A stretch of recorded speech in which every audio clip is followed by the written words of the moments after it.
രാജ്യത്തെ തൊഴിലില്ലായ്മ പരിഹരിക്കുക എന്ന ലക്ഷ്യത്തിനപ്പുറം തൊഴിൽ അവകാശമാക്കി വെച്ചുകൊണ്ടുണ്ടാക്കിയ ഒരു നിയമമാണ് 2005 വന്ന തൊഴിലുറപ്പ് പദ്ധതി. ദേശീയ ഗ്രാമീണ തൊഴിലുറപ്പ് പദ്ധതി എന്നാണ് ആദ്യം വന്നത്. പിന്നെ മഹാത്മാഗാന്ധി ദേശീയ ഗ്രാമീണ തൊഴിലുറപ്പ് പദ്ധതി എന്ന പേര് വന്നു. ആ പദ്ധതി ഇപ്പോൾ പുതിയ പേരിലേക്ക് മാറ്റിയിട്ടുണ്ട്. പേര് തന്നെ പറയാൻ വലിയ കടുപ്പമാണ്. വികസിത് ഭാരത്, അത് മനസ്സിലാവും.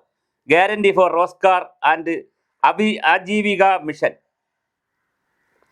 ഗ്രാമീൺ ബിൽ എന്നാണ് അതിൻ്റെ പേര്. ഇത് 2025 എന്ന് വരാൻ പോകുന്നു. ചുരുക്കപ്പേര് വിബിജി റാംജി. അത് വിബിജി റാംജി, അതിനകത്ത് റാമും കൂടെ കയറിയിട്ടുണ്ട്. അത് രാമൻ എന്നാണ് ഈ കരക്കമ്പിക്കാരൊക്കെ പറയുന്നത്. ഡോക്ടർ തോമസ് ഐസക്കിനെ പോലെയുള്ള ആളുകളൊക്കെ പറയുന്നത്.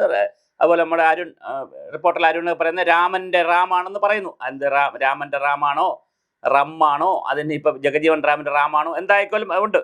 നേരത്തെ ഉണ്ടായിരുന്ന 100 ദിവസം തൊഴിലെന്നുള്ളത് 125 ദിവസത്തിൽ തൊഴിലാക്കിയിട്ടുണ്ട്. കേട്ടാൽ തോന്നും മനോഹരമാണെന്ന്. പക്ഷെ ഒരുപാട് പാരകൾ അതിനകത്ത് വെച്ചിട്ടുണ്ട്. ഒന്ന്, ഹാർവസ്റ്റ് സീസൺ. രാജ്യത്തെ ഹാർവസ്റ്റ് സീസൺ വരുന്ന സമയത്ത് ഇതിൽ തൊഴിൽ പറ്റത്തില്ല എന്ന് പറഞ്ഞാൽ നെല്ലിൻ്റെ വിളവെടുപ്പ്, മറ്റ് പച്ചക്കറിയുടെ വിളവെടുപ്പൊക്കെ നടക്കുന്ന, കരിമ്പ്, ഗോതമ്പിൻ്റെ വിളവെടുപ്പ് സമയത്ത് തൊഴിലാളികൾ അവിടെ കിട്ടുന്നില്ല എന്നുള്ളത് കൊണ്ടാണ് അവരിങ്ങനെ വച്ചിരിക്കുന്നത്. പക്ഷേ എന്തായാലും അവർ ആ തൊഴിലിന് പോകണമെന്നുള്ളതാണ് കൺസെപ്റ്റ്.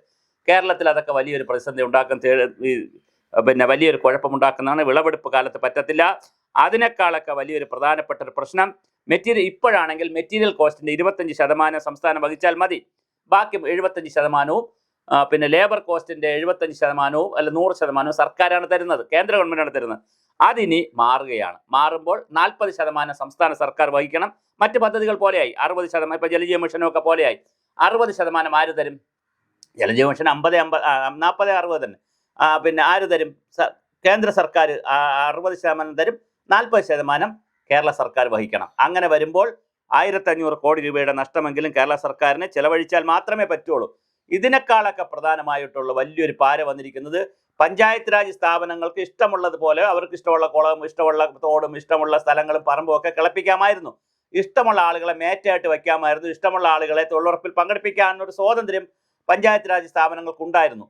ഇതിൽ വലിയ അഴിമതിയാണെന്നും സ്വജനപക്ഷപാതമാണെന്നുള്ള വളരെ വ്യാപകമായ പരാതി കിട്ടുകയും ആ പരാതിയുടെയൊക്കെ അടിസ്ഥാനത്തിൽ ഇപ്പോൾ ഇനി സംഭവിച്ചിരിക്കുന്നത് ജിയോ ടാഗിങ്ങും ഫോട്ടോ എടുപ്പും കൊണ്ട് ഇപ്പോൾ തന്നെ വലിയ പ്രശ്നമാണ് അവർക്ക്. അതിന് അഴിമതി തടയാനെന്ന പേരിൽ ഇനിമേൽ പഞ്ചായത്തുകളായിരിക്കില്ല ഈ കാര്യങ്ങൾ ചെയ്യേണ്ടത്. പ്രധാനമന്ത്രി ഗതി ശക്തി ഇൻ്റഗ്രേഷൻ എന്ന ഡിജിറ്റൽ ഗ്രിഡിൽ വേണം ഈ കാര്യങ്ങളെല്ലാം ചെയ്യാൻ. അപ്പോൾ എന്ന് പറഞ്ഞാൽ നേരിട്ട് തൊഴിലുറപ്പ് തൊഴിലാളികളും അതുപോലെ തന്നെ മേറ്റുമാരും അവരൊക്കെ നേരിട്ടാണ് കാര്യങ്ങളൊക്കെ ചെയ്യേണ്ടത്. അപ്പോൾ അങ്ങനെ തിരഞ്ഞെടുക്കുന്ന സ്കീമുകളും പ്രോജക്റ്റുകളും മാത്രമേ ചെയ്യാൻ പറ്റുള്ളൂ.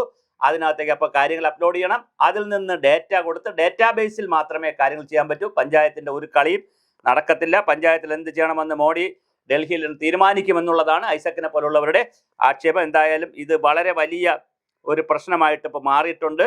തൊഴിലുറപ്പ് പദ്ധതിയുടെ ഈ പറഞ്ഞ പോലെ 60% തുക കേന്ദ്ര സർക്കാർ തരുന്നുള്ളൂ, 40% ഇവിടെ നിന്ന് എടുക്കണം. 125 ദിവസം ജോലിയുണ്ട്, പക്ഷേ ഹാർവസ്റ്റ് സീസണിൽ ജോലിയില്ല. പിന്നെ ഡിമാൻഡ് ബേസ്ഡ് എന്നുള്ളത് മാറ്റിയിട്ടുണ്ട്. നമ്മൾ പോയി ചോദിച്ചാൽ തരണമെന്നാണ്. പക്ഷേ 15 ദിവസത്തിനകത്ത് ജോലി കൊടുത്തില്ലെങ്കിൽ അലവൻസ് കൊടുക്കണമെന്ന് പറയുന്നുണ്ട്. അപ്പോൾ ഒരു ഗുണമുണ്ട്, 2 ഗുണമുണ്ട്. ഒന്ന് 125 ദിവസമാക്കി, അതൊരു ഗുണമാണ്. 15 ദിവസം ജോലി കൊടുത്തില്ലെങ്കിൽ 15 ദിവസത്തിനകത്ത് ജോലി കൊടുത്തില്ലെങ്കിൽ അലവൻസ് കിട്ടും. അത് 2 പോസിറ്റീവായി ഉണ്ട്, 3 പാരയുമുണ്ട്. അപ്പോൾ 3 പാരയും 2 പോസിറ്റീവുമായിട്ട് 3 നെഗറ്റീവും 2 പോസിറ്റീവുമായിട്ട് തൊഴിലുറപ്പിൻ്റെ പേര് റാമിൻ്റെ പേരിൽ മാറിയിരിക്കുകയാണ്.